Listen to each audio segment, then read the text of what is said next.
they ran the ball for 300 and something odd yards against a team that it wasn't going to be easy to run the ball on. So you can't really minimize it by saying, well, the opponent wasn't very good. Okay. Now, I don't think there's a Michigan fan in the world that's going to argue 46, was it 46 yards passing, isn't going to get it done through the course of the season. But it got it done in this game because that's what it dictated they had to do to win. Again, a battlefield decision. I think if you asked the Michigan offensive staff before the game, they'd say, we'd like to be balanced, but we're going to lean on the run. We'd like to come out of this game with, 180 to 200 yards passing and another 250 rushing, and we'll be excited. Well, it didn't happen that way. They had to really heavily depend on the run. But as they go, I think what you're going to see is them continue to depend on the run, but develop their passing game so that they can deal with every team they play. So let's talk about the elephant in the room. Look, you got a young 5-star quarterback in the wings, and it would be naive to think that is not playing into the situation, not from a coaching staff perspective, but from a player perspective. I mean, think Tom Brady when Drew Henson comes in, right? Sure. Yeah. Think about this game now. Cade didn't see this, but it kind of makes the point, right? Kind of makes the point. So during the broadcast, I didn't see this till we were going through the film. During the broadcast, as I share the screen, they're introducing Cade McNamara to the TV audience, right? And they're talking about Cade McNamara. He started some games last year, and he's the guy this year.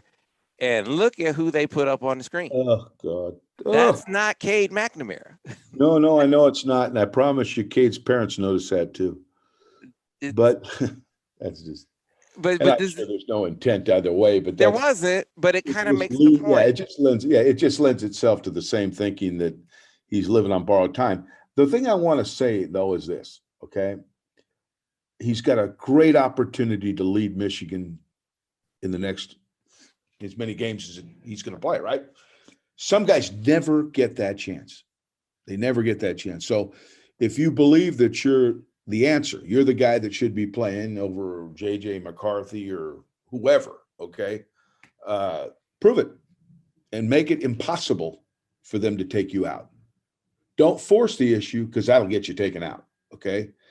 But if you just do your job the way you're being asked to do your job and be consistent with that, and be a good leader and handle the dicey situation that you're in because there's a young kid nibbling at your heels. I can remember way back when John Elway was at Stanford. That's how old I am. I remember when he was a freshman, okay? And everybody wanted John Elway, okay? But John Elway couldn't start. He wasn't ready to start. He just wasn't. But believe me, every Stanford fan in America was screaming to get John Elway in the game for good reason, because when he did finally get in the game and when it was his time, he certainly showed the world how good he was. But he's in the same situation. He's battling to keep his job, but the good news is he's getting a chance to keep his job.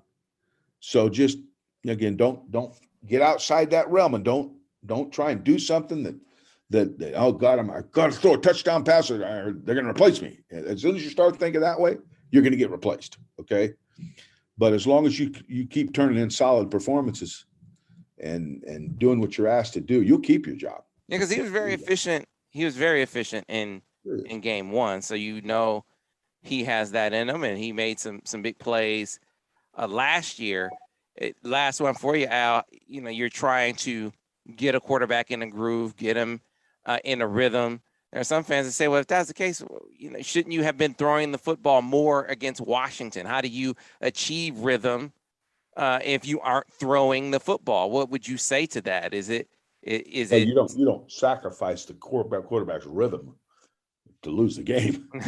So, I want the quarterback. I'd script plays, Sam. I'd script plays to get the quarterback in rhythm. But if it becomes apparent that we're just running the ball so successfully that this script is null and void, or the quarterback's not feeling it, like I think there was some of that going on in this last game, then you go to plan B if that's what it takes to win the game. But you don't insist on calling the same plays that you plan on playing when the quarterback isn't feeling it and it's costing you punts. You know what I mean?